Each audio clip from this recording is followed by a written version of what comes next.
My dear students, এই ক্লাসের বিষয় ক্লাস 11-এর পদার্থবিদ্যার সরলরেখায় গতি অর্থাৎ motion in a straight line. এই চ্যাপ্টার থেকে উচ্চ মাধ্যমিক স্তরের যে কোনো পরীক্ষার জন্য ইম্পর্ট্যান্ট কিছু এমসিকিউ নিয়ে আলোচনা।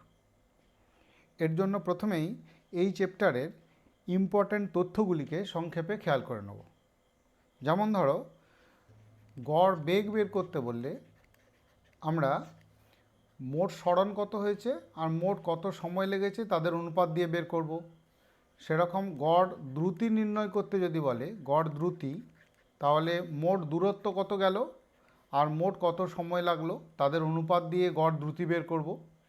ওকে, সেরকম তাৎক্ষণিক বেগ যদি বের করতে বলে তাহলে মানে ভি অ্যাট অ্যান ইনস্ট্যান্ট অর্থাৎ ইনস্ট্যান্টেনিয়াস ভেলোসিটি যদি বের করতে বলে তাহলে limit delta T tends to zero, delta R by delta T, delta আরটা এখানে সরণ।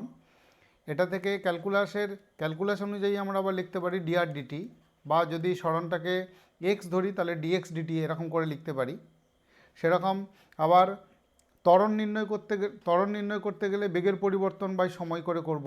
আবার ডেরিভেটিভের নিয়ম অনুযায়ী করলে ডিভিডিটি করব, ত্বরণ এ সমান ডিভিডিটি। কিছু সময় সরণ লেখচিত্র খেয়াল করে রাখবো। সময় সরণ লেখচিত্র বিভিন্ন রকমের কিছু তোমরা তো অনেক করেইছো, তাহলে এরকম কিছু লেখচিত্রকে খেয়াল করে রাখবো। সময় সরণ, তারপর সময় বেগ, ওকে, সময় ত্বরণ, এই ধরনের কিছু লেখচিত্র খেয়াল করে রাখবো। সময় ত্বরণ, আবার ওই ম্যাক্সিমা মিনিমা মানে বেগ বা সরণের যদি ম্যাক্সিমাম ভ্যালু মিনিমাম ভ্যালু বের করতে হয় তার জন্য নিয়মটা খেয়াল করে রাখবো একটু। আচ্ছা, লেখচিত্রগুলো দেখো, লেখচিত্রগুলো থেকে ত্বরণ বের করা, লেখচিত্রগুলো থেকে বেগ বের করা, এই ধরনের যে সূত্রগুলো রয়েছে সেই সূত্রগুলোকে খেয়াল করবে। এগুলো আবার এখানে সংক্ষেপে দেওয়া আছে, দেখো এখানে খেয়াল করো। সময় সরণ লেখচিত্রের নতি, স্লোপ নতি, সেটা বেগের সঙ্গে সমান। সেরকম সময় বেগ লেখচিত্র তার নতি, সেটা আবার ত্বরণের সঙ্গে সমান। ওকে, আবার দেখো যদি কোথাও ভি দেওয়া থাকে তাহলে ভি দেওয়া থাকলে তার থেকে সরণ বার করা যাবে, বেগ দেওয়া থাকলে বা দ্রুতি দেওয়া থাকলে তার থেকে সরণ বা দূরত্ব বের করা যাবে ইন্টিগ্রেশন করে। এখানে X equal to integration V DT এরকম করে, বা বেগ বের করা যাবে যদি ত্বরণ দেওয়া থাকে তাহলে বেগ বার করব কী করে, বেগটা বার করবো ইন্টিগ্রেশন এ ডিটি এরকম করে। তার মানে শর্টে দেখো খেয়াল করে, যদি সরণ দেওয়া থাকে তাকে ডেরিভেটিভ করে ভেলোসিটি পাবো, আবার তাকে ডেরিভেটিভ করে ত্বরণ পাবো, আবার ত্বরণটাকে ইন্টিগ্রেশন করে বেগ পাবো, আবার ইন্টিগ্রেশন করলে ডিসপ্লেসমেন্ট পাবো। তার মানে যদি সময়ের অপেক্ষক হিসাবে কোনো রাশিকে দেওয়া থাকে তার থেকে, মানে কোনো রাশি বলতে সরণ বেগ ত্বরণের মধ্যে কোনো একটা যদি দেওয়া থাকে তাহলে তার থেকে অন্য রাশিতে যাওয়া যাবে। ওকে, এখানে তো দেখছো ঋজু গতির যে সমীকরণগুলো আছে সেই সমীকরণগুলো তোমরা সব জানো, তাহলে সব সমীকরণগুলোকে এক কাছে করে দেওয়া আছে, তোমরা একটু খেয়াল করে নাও। ওকে, এবার আমরা এমসিকিউ নিয়ে আলোচনাতে আসব। দেখো কোশ্চেন নাম্বার 1-এ আছে, একটি বস্তু সরলরেখা বরাবর গতিশীল। সরলরেখা বরাবর গতিশীল হলে সেটা একটা অক্ষ বরাবর গতিশীল হতে পারে, তার মানে তার গতিটা একমাত্রিক হবে। আচ্ছা, আবার দেখো সরলরেখা বরাবর গতিশীল মানে কোনো তলে বস্তুটা গতিশীল হতে পারে, এরকম কোনো তলেতেও বস্তুটা গতিশীল হতে পারে, তার মানে বস্তুটার গতিটাকে দ্বিমাত্রিকও বলতে পারবো। আবার ত্রিমাত্রিক তলে বা ত্রিমাত্রিক দেশে আর কি, বা শূন্যেও বস্তুটা সরলরেখা বরাবর গতিশীল হতে পারে, সেক্ষেত্রে আবার আমরা ওর গতিটাকে ত্রিমাত্রিকও বলতে পারবো। তার মানে উত্তর হলো তিনটির যে কোনো একটি, অর্থাৎ উত্তর হবে অপশন ডি। ওকে, তাহলে এই প্রশ্নের উত্তর করে নিলাম আমরা option D. Next question number 2, কোন পরিস্থিতিগুলি বাস্তবে সম্ভব? বেগ শূন্য অথচ ত্বরণ শূন্য নয়। বেগ শূন্য ত্বরণ শূন্য নয় হতেই পারে, যদি একটা বস্তুকে উপরের দিকে ছুঁড়ে দিলে একদম সর্বোচ্চ উচ্চতায় বেগটা শূন্য হবে, কিন্তু ত্বরণ থাকবে অভিকর্ষ ত্বরণের সমান, অর্থাৎ এটা হতে পারে। আচ্ছা, এবার দেখো বেগ ধ্রুবক অথচ ত্বরণ পরিবর্তনশীল, তা হয় না। বেগ তো পরিবর্তন হতেই হবে, তবে ত্বরণ থাকবে, আবার ত্বরণটা পরিবর্তনশীল হওয়ার কথা বলেছে, তার মানে বিটা আমরা নিতে পারছি না। বেগ পরিবর্তনশীল অথচ ত্বরণটা ধ্রুবক, এটা হতে পারে। বৃত্তপথে ঘূর্ণায়মান কোনো বস্তুর ক্ষেত্রে বেগটা প্রতিনিয়ত পরিবর্তিত হয়, এখানে বেগটা এরকম, একটু পরে বেগটা এরকম, প্রতি বিন্দুতেই গতিপথের প্রত্যেকটা বিন্দুতে স্পর্শক বরাবর বেগটা ক্রিয়া করে, অথচ ত্বরণটা অভিকেন্দ্র ত্বরণ, সেটা ফিক্স থাকে, তার মানে সেটা নিতে পারি। আবার ত্বরণ শূন্য অথচ বেগ শূন্য নয়, এটা তো হতেই পারে, কেননা ত্বরণ শূন্য অথচ বেগ শূন্য নয়, মানে সমবেগে যদি কোনো বস্তু যায় তবেই তো এই ঘটনাটা ঘটতে পারে। তাহলে এ সি ডি তিনটেই হতে পারে। উত্তর করব তার মানে আমরা এ সি ডি। এটা অ্যাকচুয়ালি ক্যাটাগরি 2 টাইপের কোশ্চেন হয়ে গেল, A C D. Next question number 3, একটি গতিশীল বস্তুর অতিক্রান্ত দূরত্ব ও সরণের অনুপাত এক্স হলে, অতিক্রান্ত দূরত্ব ও সরণের অনুপাত এক্স হলে, তাহলে এই অপশনগুলির মধ্যে আমরা দেখো পেয়ে যাচ্ছি বি অপশনটাকে, কারণ এক্স গ্রেটার ইকুয়াল টু 1, তার মানে দূরত্ব বাই সরণ, দূরত্ব বাই সরণ, সরণটা সবচেয়ে বেশি হলে দূরত্বের সঙ্গে সমান হবে। যদি একটা বস্তু স্ট্রেট লাইন বরাবর গতিশীল থাকে তাহলে এর দূরত্ব এবং সরণ একই, কিন্তু যদি একটা বস্তু এরকম করে গতিশীল থাকে তাহলে এর দূরত্বটা বেশি, সরণটা কম। তার মানে সরণটা দূরত্বের থেকে কম হবে অথবা সমান হবে, সরণটা দূরত্বের থেকে কম হবে অথবা সমান হবে। তার মানেই দূরত্ব বাই সরণ, এটা গ্রেটার ইকুয়াল টু 1 হলো, যেটা অপশন বিতে রয়েছে। তাহলে এই প্রশ্নের উত্তর করে নিলাম আমরা option B. Next question number 4, একটি গাড়ি সোজা রাস্তা বরাবর কিছু সময়ব্যাপী V1 সুষম বেগে চলে পরে একই সময়ব্যাপী V2 বেগ নিয়ে চললো, গাড়ির গড় গতিবেগ কত হবে? গড় গতিবেগ মানে মোট দূরত্ব বাই মোট সময়, মানে মোট সরণ বাই মোট সময়। এখানেতে প্রথম ক্ষেত্রে সরণটা হবে V1t আর দ্বিতীয় ক্ষেত্রে সরণটা হবে V2t, ওকে। আর মোট টাইমটা হচ্ছে 2t, তাহলে 2t, টিটা ক্যান্সেল হয়ে গেল। দেখো V1 প্লাস V2 বাই 2 আসছে উত্তরটা, V1 প্লাস V2 বাই 2, যেটা অপশন ডিতে আছে। তাহলে এই প্রশ্নের উত্তর করে নিলাম আমরা option D. Next question number 5, একটি গাড়ি 36 কিলোমিটার পার আওয়ার বেগে x কিলোমিটার গেল এবং 45 কিলোমিটার পার আওয়ার বেগে পরবর্তী x কিলোমিটার গেল, তাহলে গাড়ির গড় দ্রুতি কত? তাহলে গাড়ির গড় দ্রুতি বের করতে গেলে আমরা কী করবো, মোট দূরত্ব x আর x মানে 2x বাই মোট সময়। তাহলে প্রথম ক্ষেত্রে সময়টা হবে x বাই 36 প্লাস দ্বিতীয় ক্ষেত্রে সময়টা হবে x বাই 45, এক্সগুলো তো ক্যান্সেল হলো, তার মানে 2 বাই আসছে দেখো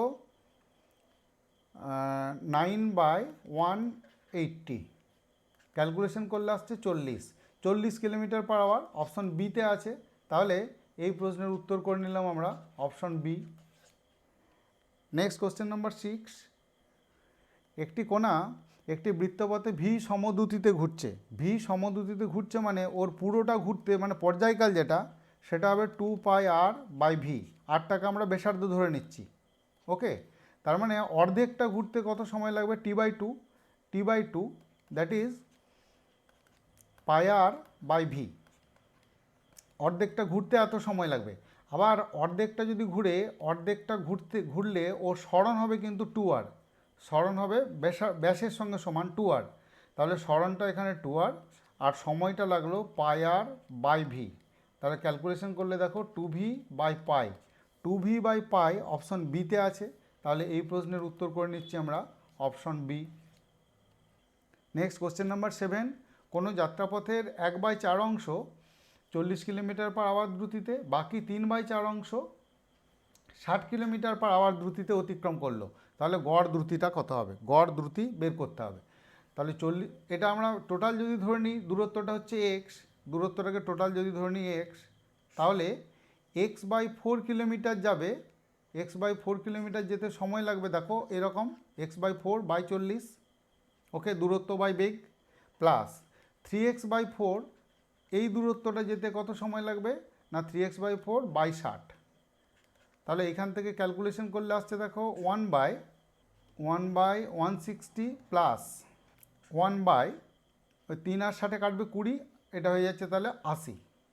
তাহলে ক্যালকুলেশন করলে পাচ্ছি 1 প্লাস 2 বাই 160, তাহলে 160 বাই 3, 160 বাই 3 ক্যালকুলেশন করলে আসবে প্রায় 53 কিলোমিটার পার আওয়ার আসছে, ওকে, প্রায় 53 কিলোমিটার পার আওয়ার আসছে, যেটা অপশন সিতে রয়েছে। তাহলে এই প্রশ্নের উত্তর করে নেব option C. Next question number 8, কোনো বস্তুর সময় সরণ লেখচিত্রের নতি কি নির্দেশ করে? সময় সরণ লেখচিত্রের নতি তাৎক্ষণিক বেগকে নির্দেশ করে। খেয়াল করবে এখানে গড় বেগ দেওয়া আছে প্রথমেই ডাইভার্ট করার জন্যে, এটা যেমন করো না, গড় বেগ নয়, অ্যাবসলিউট অ্যান্সারটা হবে তাৎক্ষণিক বেগ। ওকে, মানে v equal to d x d t, v equal to d x d t. Okay, তাহলে এই প্রশ্নের উত্তর করে নিলাম আমরা option B. Next question number 9, কোনো বস্তুর বেগ সময় লেখচিত্রের নতি কি নির্দেশ করে? বেগ সময় লেখচিত্রের নতি তাৎক্ষণিক ত্বরণকে নির্দেশ করবে। এখানেও একবার ত্বরণ লেখা আছে, ত্বরণও আছে, তাৎক্ষণিক ত্বরণ আছে, তাৎক্ষণিক ত্বরণটা উত্তর করব, এটা ভালো উত্তর। তাহলে এই প্রশ্নের উত্তর করে নিচ্ছি আমরা option D. Next question number 10, কোনো বস্তুর সময় ত্বরণ সময় লেখচিত্র, ত্বরণ সময় লেখচিত্রের নতি কি নির্দেশ করে? ত্বরণ সময় লেখচিত্রের নতি জার্ক বা ত্বরণ বৃদ্ধির হারকে নির্দেশ করে, জার্ক বা ত্বরণ বৃদ্ধির হার। তাহলে এই প্রশ্নের উত্তর করে নিচ্ছি আমরা option A. Next question number 11, X অক্ষ বরাবর একটি কোণার সরণের সমীকরণ x equal to 40 plus 12t minus T cube, থামার আগে কোণাটি কত দূরত্ব যাবে? তাহলে এখান থেকে আমরা বেগটা যদি বের করি, বেগটা পাবো দেখো 12 মাইনাস 3t স্কোয়ার। ওকে, ডেরিভেটিভ করে দিলাম একদম, ডিএক্স ডিটি করে দিলাম, ডিএক্স ডিটি করলে এরকম চলে এলো। এবার বলেছে থামার পূর্বে, থামা মানে হলো বেগটা 0, তাহলে বেগটা যদি 0 হয় আমরা পাচ্ছি 3t স্কোয়ার ইকাল টু 12, মানে t square equal to 4, t equal to 2, t equal to 2 second আসছে, টি ইকাল টু 2 সেকেন্ডে তাহলে সরণটা কত হবে? আমরা সেটা বসিয়ে নিলেই পেয়ে যাব 40 প্লাস 12 ইন্টু 2 মানে 24 মাইনাস 8, তাহলে এটা হয়ে গেল 16, 56 উত্তর আসছে দেখো, 56 মিটার আসবে, অপশন সিতে আছে এটা। তাহলে এই প্রশ্নের উত্তর করে নিচ্ছি আমরা option C. Next question number 12, কোনো বস্তুর গতিবেগ সময় লেখচিত্র সময় অক্ষের সঙ্গে 45 ডিগ্রি কোণে আনত, তাহলে তার ত্বরণ কত? আমরা তো জানি ত্বরণ এ মানে হলো ট্যান থিটা। ওকে, ত্বরণ মানে হলো নতিটা ত্বরণ, তাহলে ট্যান থিটা করব, ট্যান থিটা করা মানে হলো ট্যান 45 ডিগ্রি হলো, এখানে আসছে ট্যান 45 ডিগ্রি মানে 1, তাহলে ত্বরণের ভ্যালুটা হবে 1 মিটার পার সেকেন্ড স্কোয়ার। ওকে, অপশন এতে আছে, তাহলে এই প্রশ্নের উত্তর করে নিচ্ছি আমরা option A. Next question number 13, সমতলে গতিশীল কণার সময় সরণ লেখচিত্র, খেয়াল করবে সময় অক্ষের সঙ্গে 45 ডিগ্রি কোণ করে, 1 সেকেন্ড পরে 60 ডিগ্রি কোণ করে, তাহলে ত্বরণ কত? আমরা তো জানি যে ভি এখানেতে সময় সরণ লেখচিত্রের নতি মানে বেগ। ওকে, তার মানে এখানে করব V equal two tan theta, তাহলে V1 আর V2 এই দুটোকে যদি খেয়াল করি, V2 minus V1 by T, এটা করলেই আমরা ত্বরণটা পেয়ে যাব। তার মানে ট্যান 60 ডিগ্রি, V2 মানে ট্যান 60 ডিগ্রি মাইনাস V1 মানে ট্যান 45 ডিগ্রি বাই টি মানে 1 সেকেন্ড বলে দিয়েছে, তাহলে ট্যান 60 মানে হলো √3 মাইনাস 1, তাহলে আসছে দেখো 0.732, এত ইউনিট যা আসবে অপশন সিতে আছে এটা। তাহলে এই প্রশ্নের উত্তর করে নিচ্ছি আমরা option C. Next question number 14, একটি বস্তু এ এবং বি এর বেগ সময় লেখচিত্র দুটি সময় অক্ষের সঙ্গে যথাক্রমে 30 ডিগ্রি এবং 45 ডিগ্রি কোণ করেছে, তাদের ত্বরণের অনুপাতটা কেমন হবে? তাহলে ত্বরণের অনুপাত মানে tan 30 degree by tan 45 degree, ত্বরণ মানেই তো ট্যান থিটা, তাহলে ত্বরণের অনুপাত A1 বাই A2, এটা করব আমরা tan 30 degree by tan 45 degree, তাহলে এটা 1/√3 হয়ে যাচ্ছে, ট্যান 45 ভ্যালুটা 1 বসিয়ে দিলেই, তার মানে 1:√3, 1:√3 অপশন সিতে রয়েছে। তাহলে এই প্রশ্নের উত্তর করে নিলাম আমরা option C. Next question number 15, একটি বস্তুকে খাড়া ওপরের দিকে কত বেগে ছুঁড়লে বস্তুটি 4 সেকেন্ড পর সর্বোচ্চ উচ্চতায় উঠবে? তাহলে এখানে ভি সমান ইউ মাইনাস জিটি সূত্রটা যদি অ্যাপ্লাই করি, কত সময় লাগবে জন্য, সর্বোচ্চ উচ্চতায় যাওয়া মানে হচ্ছে ভি এর ভ্যালুটা 0, চূড়ান্ত বেগটা ওখানে গিয়ে 0 হবে, তার মানে তখন আমরা বলতে পারবো জিটি ইকাল টু ইউ হচ্ছে, তার মানে জি ইন্টু টি অর্থাৎ 9.8 ইন্টু 4 করলে ইউ এর মানটা পেয়ে যাব। এটা মোটামুটি দেখো ডিটা উত্তর আসবে 39.2 metre per second, 39.2 metre per second এটা আসবে, যেটা আছে অপশন ডিতে। তাহলে এই প্রশ্নের উত্তর করে নিলাম আমরা option D. Next question number 16, চালকদের শেখানো হয় যে গাড়ির গতিবেগ 3 গুণ হলে থামানোর দূরত্ব কত গুণ হবে, মানে ড্যাশ গুণ হবে। এখন থামানোর দূরত্ব মানে চূড়ান্ত বেগটা হবে 0, তাহলে ভি স্কোয়ার সমান ইউ স্কোয়ার মাইনাস 2as, এই সূত্রটা থেকে দেখো ভি এর ভ্যালুটা যদি 0 বসাই তাহলে 2as equal to u square, মানে এস1 বাই এস2 ইকাল টু বসাবো ইউ স্কোয়ার ইউ1 স্কোয়ার বাই ইউ2 স্কোয়ার। তাহলে এস1 বাই এস2 ইকাল টু করবো u square by 3u whole square, অর্থাৎ 1/9। তাহলে এখান থেকে দেখো লিখছি S2 equal to 9s1, S2 equal to 9s1। Okay, মানে 9 গুণ করতে হবে, এটা অপশন বিতে আছে। তাহলে এই প্রশ্নের উত্তর করে নিচ্ছি আমরা option B. Next question number 17, কোনো মুহূর্তে সরলরেখায় একই মন্দনে চলন্ত দুটি সদৃশ গাড়ির দ্রুতি ইউ এবং 4u এই মুহূর্ত থেকে যথাক্রমিক যে দূরত্ব গিয়ে গাড়ি দুটি থামে তাদের অনুপাত একই সূত্র দিয়ে হবে, ওই u square varies as s, u square varies as s. Okay, যেহেতু এটা ইউ এবং 4u, তার মানে s1 by s2 equal to লিখব u square by 4u whole square, অর্থাৎ 16u স্কোয়ার। তার মানে s2 ইকাল টু পাচ্ছি 16s1, তার মানে 16 গুণ হয়ে যাচ্ছে 1:16, 1:16, মানে ডিটা উত্তরে আসছে। দেখো অপশন ডি পাচ্ছি আমরা। তাহলে এই প্রশ্নের উত্তর করে নিচ্ছি option D. Next question number 18, 100 metre per second বেগে ধাবমান একটি গুলি 2 সেন্টিমিটার পুরু একটি তক্তা ভেদ করতে পারে। তক্তার বেদ সুষম ধরলে 8 সেন্টিমিটার পুরু তক্তা ভেদ করতে উপযুক্ত বেগ কত হবে? তাহলে এখানেতে প্রথম তক্তাটার জন্য যেটা গুলির বেগ সেটা 100 ধরা ছিল, এই সূত্রটা দিয়েই করবো, ইউ স্কোয়ার ভ্যারিজাজ এস দিয়ে, বা ইউ স্কোয়ার ইউ1 স্কোয়ার বাই ইউ2 square equal to s1 by s2 এটা দিয়ে। তাহলে ইউ1 স্কোয়ার বাই ইউ2 স্কোয়ার করে নিচ্ছি ইকাল টু s1 মানে 2 সেন্টিমিটার, s2 মানে 8 সেন্টিমিটার, সেন্টিমিটার সেন্টিমিটার কেটে গেল। তাহলে এখান থেকে ক্যালকুলেশন করলে পাচ্ছি দেখো 1/4, তাহলে 100 বাই ইউ2 ইকাল টু আসছে 1/2, তার মানে ইউ2 ইকাল টু আসছে 200 মিটার পার সেকেন্ডে আসছে, কারণ এটা 100টা মিটার পার সেকেন্ডের একক ছিল। তাহলে 200 metre per second, 200 metre per second option সিতে আছে। তাহলে এই প্রশ্নের উত্তর করে নেবো আমরা option C. Next question number 19, একটি বস্তু স্থির অবস্থা থেকে সমতরণে যাত্রা শুরু করে প্রথম 10 সেকেন্ডে এক্স দূরত্ব যায়, প্রথম 10 সেকেন্ডে এক্স দূরত্ব যায়। তাহলে s equal to u t plus half a t square, ওই সূত্রটা থেকে আমরা লিখতে পারবো দেখো x equal to half a into t square, t square মানে 10 স্কোয়ার মানে 100। ওকে, এবার বলেছে পরবর্তী 20 সেকেন্ডে ওয়াই দূরত্ব যায়, তার মানে মোট 30 সেকেন্ডে এক্স প্লাস ওয়াই দূরত্ব যায়। তাহলে এখানে মোট দূরত্বটা এক্স প্লাস ওয়াই আর সময়টা 30 সেকেন্ড। আমরা সেখান থেকে লিখবো আবার দূরত্ব equal to half a into t square মানে 30 স্কোয়ার 900। ওকে, এখানে ইউটাকে 0 করে দিয়েছি, কেননা বলে দিয়েছে যে স্থির অবস্থা থেকে যাত্রা শুরু করেছে। তাহলে এখানে এক্সের ভ্যালুটা যদি বসিয়ে নিই বা এদিকে যদি একদম নিয়ে চলে যায়, তাহলে দেখো ওয়াই ইকাল টু আসবে হাফ এ ইন্টু 800। ওকে, এটা ছিল হাফ এ ইন্টু 100।